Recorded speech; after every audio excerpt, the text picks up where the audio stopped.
नमस्कार, बहुत स्वागत है आप सभी का टोटल टीवी में और मैं हूं आपके साथ जया पाल। चलिए शुरुआत करेंगे, रुक करेंगे इस वक्त की तमाम बड़ी और अहम खबरों की ओर, जहां पशुपति पारस एनडीए सरकार के मंत्री पद से इस्तीफा दे सकते हैं। और पशुपति पारस आपको बताते चले कि पटना लौटकर अगली रणनीति का खुलासा करेंगे। पशुपति पारस सभी विकल्पों पर करेंगे विचार। एनडीए सीट शेयरिंग फॉर्मूले के ऐलान के बाद बदले हैं समीकरण। पशुपति पारस को एक भी सीट एनडीए ने नहीं दी है। तो वहीं सियासी हलचल के बीच सीएम नीतीश कुमार भी दिल्ली पहुंचे हैं। बड़ी अपडेट आप तक पहुंचा रहे हैं, जो आपको बताते चले कि सीट शेयरिंग के बाद यहां पर जो पशुपति पारस है वो नाराज दिख रहे हैं। तो वहीं यह अनुमान लगाया जा रहा है कि वो मंत्री पद से इस्तीफा दे सकते हैं। पशुपति पारस पटना लौटकर अगली रणनीति का खुलासा करेंगे कि उनका जो नेक्स्ट स्टेप होगा क्या कुछ रहने वाला है। पशुपति पारस सभी विकल्पों पर विचार करेंगे और एनडीए सीट शेयरिंग फॉर्मूले के ऐलान के बाद जो समीकरण है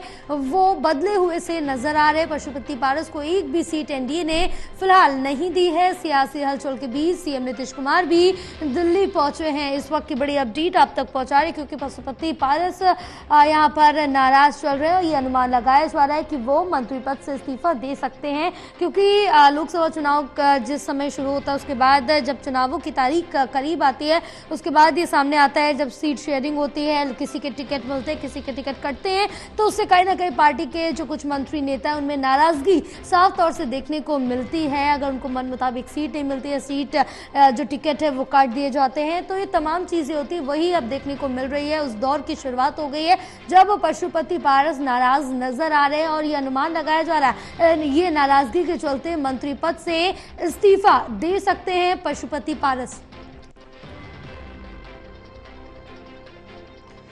तो इस वक्त की बड़ी अपडेट आप तक पहुंचा रहे हैं, जो आपको बताते चले कि सियासी हलचल के बीच अब बिहार के मुख्यमंत्री नीतीश कुमार भी दिल्ली पहुंचे हैं। इस वक्त की बड़ी अपडेट जहां बताते चले कि यहां पर पशुपति पारस मंत्री पद से इस्तीफा दे सकते हैं। पशुपति पारस सभी विकल्पों पर विचार करेंगे, जिसके बाद उनका अगला कदम क्या होगा वो देखने वाली बात होगी। उनकी आगे की रणनीति क्या होगी वो देखनी होगी। लोकसभा चुनाव के लिए किस तरह से सामने आते हैं वो देखना होगा, क्योंकि अब यह अनुमान लगाया जा रहा है कि वो मंत्री पद से इस्तीफा दे सकते हैं।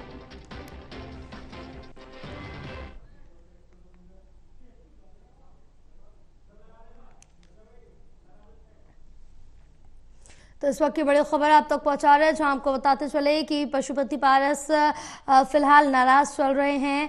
तो वहीं एनडीए से एक भी टिकट यहां पर एक भी सीट नहीं मिली है पशुपति पारस को, जिसके चलते नाराज नजर आ रहे हैं। उनकी तरफ से कहना है अभी सभी विकल्पों पर विचार करेंगे, बिहार वापस पटना जाएंगे और सभी पहलुओं पर विचार करेंगे। उसके बाद आगे की जो रणनीति होगी वो तय करेंगे और आगे का उसी हिसाब से जो रास्ता है उनकी तरफ से तय किया जाएगा, क्योंकि अब लोकसभा चुनाव की जो तारीख है उनका ऐलान कर दिया गया है।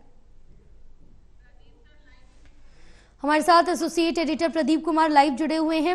प्रदीप, अब जिस तरह से देखें कि चुनावी तारीखों का ऐलान कर दिया गया है, इस बीच बहुत से जो नेता मंत्री होते हैं उनके टिकट किसी के कटते किसी को मिलता है और किसी को मन मुताबिक सीट नहीं मिलती, जिसके चलते वो नाराज होते हैं। तो वही चीज अब देखने को मिल रही है। एनडीए से एक भी सीट पशुपति पारस को नहीं मिली, जिसके चलते नाराज है और ये अनुमान लगाया जा रहा है कि वो इस्तीफा मंत्री पद से दे सकते हैं। देखिए बिल्कुल, और जिस तरीके से बिहार में घमासान देखने को मिला है सीट शेयरिंग फार्मूले से पहले, उससे पहले पशुपति पारस ने प्रेस कॉन्फ्रेंस की थी, क्योंकि एलएनजेपी जो कि लोक जनशक्ति पार्टी है वो टूट गई थी और चिराग पासवान जो रामविलास पासवान के दिवंगत नेता उनके बेटे हैं उनकी पार्टी अलग हो गई थी और इसी साथ पशुपति पारस जो उनके रामविलास पासवान के भाई उनकी अगुवाई में अलग वो एक गुट बन गया और जिसने वहां पर पार्टी पर दावा किया और उसके बाद उनको मंत्री पद भी दिया गया। इसके अलावा समस्तीपुर से जो पूर्व दिवंगत नेता रामचंद्र पासवान उनके बेटे प्रिंस का वो सांसद थे, वो चुने गए थे, वो उस गुट के साथ चले गए थे। तो अब समीकरण बदले हैं। बिहार में जिस तरीके से एनडीए खेमे में जिस तरीके से खींचतान चली है और एक बार फिर से चिराग पासवान एनडीए के साथ जुड़ गए, उसके बाद सीट शेयरिंग का फार्मूला और पशुपति पारस के गुट को एक भी सीट नहीं मिली है। इसके बाद पशुपति पारस नाराज हैं, वो पटना जा रही हैं, अपने नेताओं के साथ बैठक करेंगे, मंथन करेंगे, आगे की रणनीति पर चर्चा करेंगे और वो ऐलान कर सकते हैं इस्तीफे का, ये सूत्र दावा कर रहे हैं, क्योंकि अब उनका बने रहना कोई मायने नहीं रखता है। ऐसे वक्त जब चुनावी बिगुल बजा हुआ है, अगर वो जबकि एक भी सीट नहीं मिली है तो यहाँ पर एनडीए के साथ जुड़े रहेंगे तो गलत मैसेज जाएगा, और इसीलिए वो तमाम विकल्पों पर विचार करेंगे। कैबिनेट से इस्तीफा देना, इसके अलावा निर्दलीय चुनाव लड़ना या फिर महागठजोड़ में शामिल होना, ये तमाम विकल्प उनके पास रहेंगे। यानी एक राजनीतिक तौर पर वो अपनी ताकत दिखाना चाहेंगे। इस बीच मुख्यमंत्री नीतीश कुमार दिल्ली में है, वरिष्ठ नेताओं से, बीजेपी नेताओं से उनकी मुलाकात होनी है कहा जा रहा है।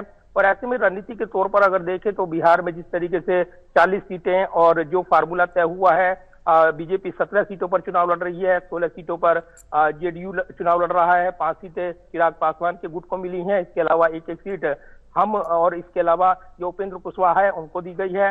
तो 40 सीटों पर फार्मूला तय हो गया है और इसी के साथ एक बड़ा मुकाबला बिहार में देखने को मिलेगा। तो ये जरूर है कि इसके बाद जो समीकरण बदले हैं वहां पर सीट शेयरिंग के फार्मूले के बाद जिस तरीके से पशुपति पारस गुट वो नाराज है, तो कैबिनेट मंत्री हैं वो अब वो बड़ा ऐलान कर सकते हैं, लेकिन इसका कोई राजनीतिक असर नहीं होगा ये कहा जा रहा है, क्योंकि चिराग पासवान राजनीतिक तौर पर मजबूत हुए हैं, उन्होंने दौरे किए थे और जिस तरीके से उनकी राजनीतिक ताकत को भांपते हुए बीजेपी ने उनके साथ हाथ मिलाया है, उसके बाद निश्चित तौर पर अब 5 सीटें उनको मिली हैं और उनके गुट ने खूब जश्न कल पटना में मनाया है, उनके कार्यालयों में खूब मिठाइयां बांटी गई हैं। तो एक बार फिर से चिराग पासवान की मेन राजनीति में, बिहार की राजनीति में एक बड़ी जोरदार एंट्री हुई है ये कहा जा रहा है, क्योंकि विधानसभा चुनाव मुकाबले में जिस तरीके से जो चुनावी मुकाबला लड़ा था, जेडीयू को खासा नुकसान उठाना पड़ा था और नीतीश कुमार खासा नाराज हुए थे इस बात को लेकर। लेकिन अब एक बार फिर से राजनीतिक समीकरण बदले हैं और चिराग पासवान एक बार फिर एनडीए के मजबूत सहयोगी के तौर पर उभरे हैं और वहां पर उन्होंने हाथ मिलाया है और उनको तवज्जो देते हुए एनडीए ने भी उन्हीं के गुट को तवज्जो देते हुए 5 सीटें दी है। तो एक बड़ा राजनीतिक दांव यहाँ पर देखने को मिल रहा है बिहार के इस चुनावी रण में। बिल्कुल, यहाँ पर समीकरण में भी बदलाव देखने को मिलेगा। फिलहाल आप हमारे साथ प्रदीप बने रहिए, आगे भी आपसे जानकारी लेते रहेंगे।